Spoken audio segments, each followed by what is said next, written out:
2026 will probably be the most important year in WWE history. We just watched John Cena complete his final ever episode on Raw on WWE weekly television. We will never, ever, ever see John Cena on Raw and SmackDown ever again.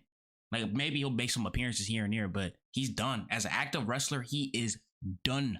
It's over. John Cena retires next month, and we can talk on and on and on. We've already talked about how Triple H completely ruined John Cena's retirement tour, wasting dates getting squashed by Brock Lesnar, wasting dates on R-Truth, meaningless tag matches with Logan Paul, meaningless matches against Logan Paul.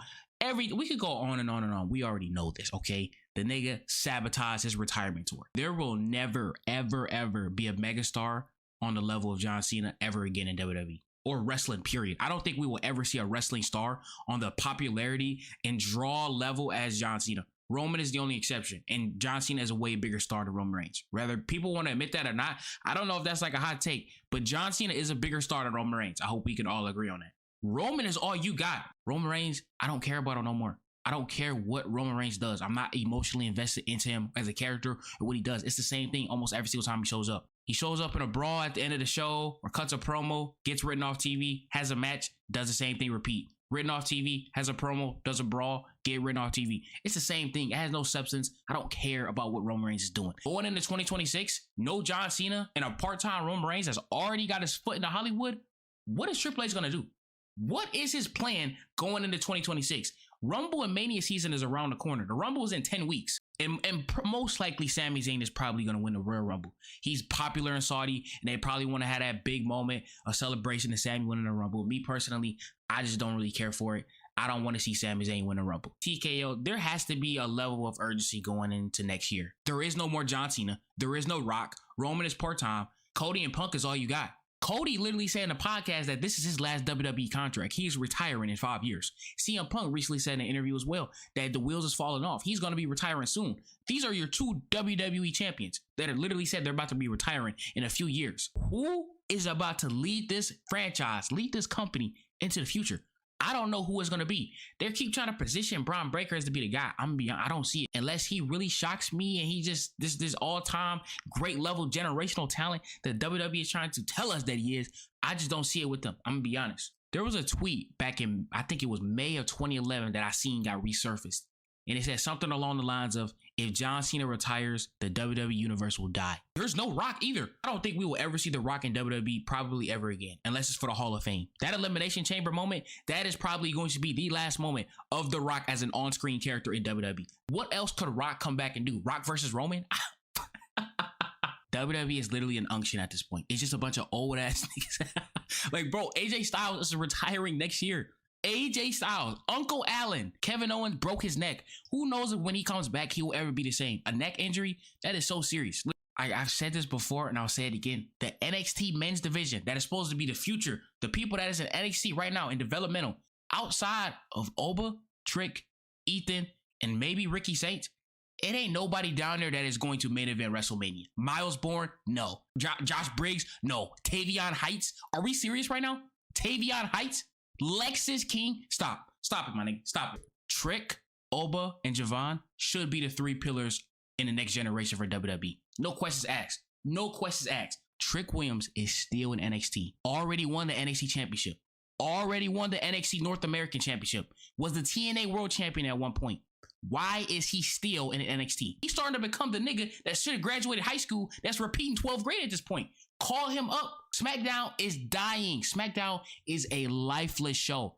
You telling me that Trick Williams wouldn't add a little bit of spice to the show if he's on the show, my nigga?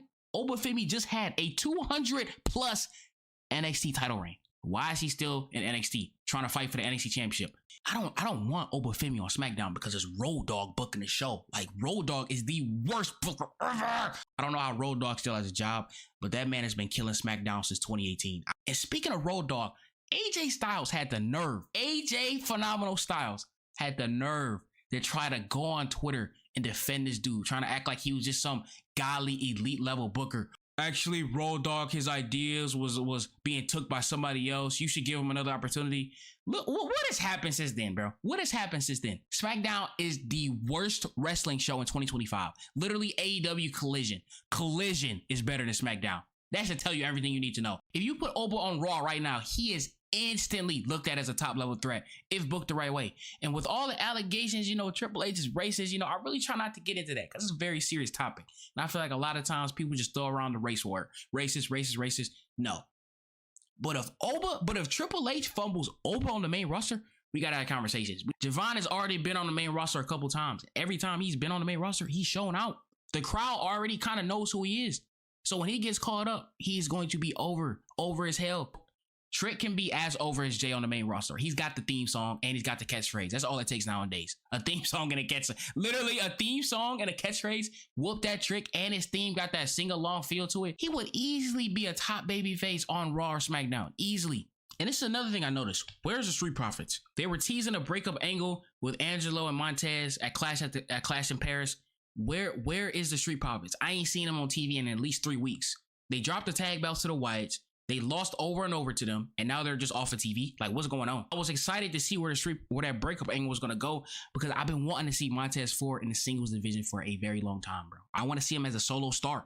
You know, I always looked at Montez Ford as he could be WWE Swerve Strickland.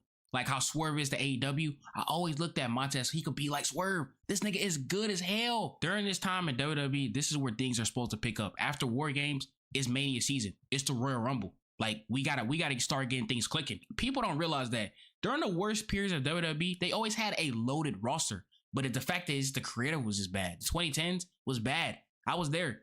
Bologna, fudge, and mustard! And I hate this notion that people try to say, oh, we need Vince back. We need Vince back. Triple H sucks. We need Vince back. Dude, no, the fuck we don't. We need good creative writers in the creative room. We need great storytellers. You can't keep relying on nostalgia. Yes, Vince McMahon is a better booker than Triple H overall. I think we all can assess that. But he is a withered old man, past his prime, out of touch. Vince McMahon is not going to save WWE. I don't know where people got this notion from that if Vince McMahon was in the chair right now, that the product will be just at an all-time high. I'm sorry to be the one to tell you, but that's not happening, bro. That's not happening.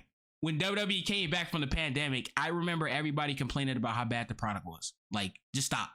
Vince McMahon is not going to save WWE. Rhea Ripley, low key, I think a lot of people sleep on it, but Rhea Ripley is a mega star and she is the most over woman of all of professional wrestling. I think Rhea Ripley can be the most popular thing of all of wrestling. You cannot deny her star power. She's a draw, the biggest women's draw in the whole entire division. She's on the cover of video games. She's on every PLE poster.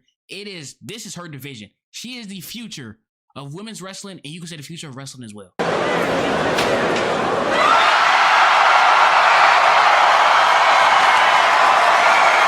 I want to know in the comment section down below. Y'all let me know. What are y'all expectations going into next year? Listen, I've always felt like Triple H is more in touch with the fans than Vince McMahon is. Just because I know Triple H is chronically online. He sees all the criticism. He sees all the stuff all the bashing that we do to him.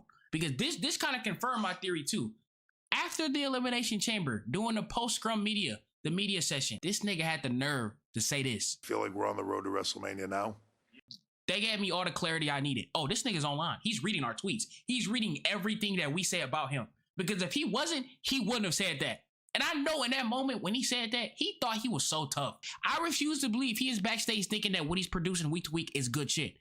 And yo, we gotta talk about what's going on with my dog Giulia. Son, why did I see Chelsea Green roll up Giulia in like 30 seconds a couple weeks ago on SmackDown? Chelsea Green is not a serious on-screen character. She is presented as a jobber. And Giulia, who was a big signing for WWE, a woman that Triple H has been actively pursuing since 2019, has been begging, trying to sign her. And she has the look of a star. When you look at her presentation, her entrance, she has the aura of a superstar. Why would the crowd care about somebody who already don't speak English? So therefore, they're not going to be able to connect with them verbally. How is she supposed to get over if you barely even show her in the first place? She's been backstage doing nothing for at least 2 months. She hasn't even been given a fair shot. How is the audience supposed to know her? How is she supposed to get over when she's given 30-second backstage segments doing nothing? Same thing Io did. But the thing is, Io's already established. She's already over. How do you expect her to get over on SmackDown when she's working with Meechin and B-Fab every single week?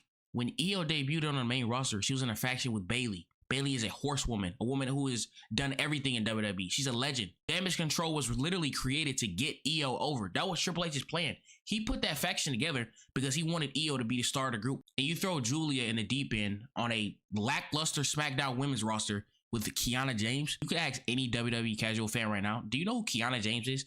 9 times out of 10, they're going to say no. Giulia's strong suit is her charisma and character work. She is one of the most charismatic wrestlers I've seen. She is talent. I'm telling you, I've seen it. I've seen her stardom work. I know how good Giulia is. Not every Joshi is going to be like Asuka. Not every Joshi is going to be like Io. Not every luchador is going to be like Ray. I don't know what's going to happen with her going forward. She got squashed and then wasn't on TV the following week. That's a bad look. That's like damn near buried at this point. Remember Giovanni Vinci got rolled up by Apollo Crews and was never seen on TV again. I would love to know what Rossi is thinking looking at this shit.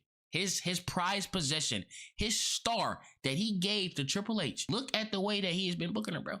Triple H is such a mark for Joshis, but he just doesn't know how to book them. It's always the title reigns. I said this. It's the title reigns. Anytime a Japanese wrestler is champion in any form in WWE, mid-card, tag team, world champion, the title reign will always be bad. It just is what it is. I don't know. Not being able to speak English is not an excuse to why you can't defend the championship. And one last thing, for the people who want to make fun of or laugh at Giulia for wearing those braids, she wears those braids to honor her best friend who committed suicide in Stardom. One of her best friends used to wear those braids all the time in Japan, and when she committed suicide, she was very close to Giulia, and Giulia started to wear those braids to honor her. She's not disrespecting anybody or trying to do culture appropriation. She's honoring her friend who committed suicide, literally. I appreciate everybody that's been subscribing lately. We almost had 2,000 subs. Yo, this is crazy. The amount of subs we've been gaining over the last couple videos, yo, y'all got me locked in, bro. I'm motivated. Even if you disagree with me, you know, that's what wrestling is about.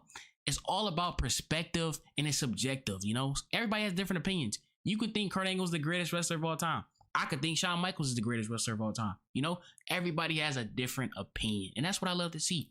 And I got one more message I want to send to Nose Man himself. Listen to everybody. Nobody believes in you. What are you prepared to do about it? Don't let no one come into your house, take your meal, do what you need to do today. I'm not nervous. I'm just telling you.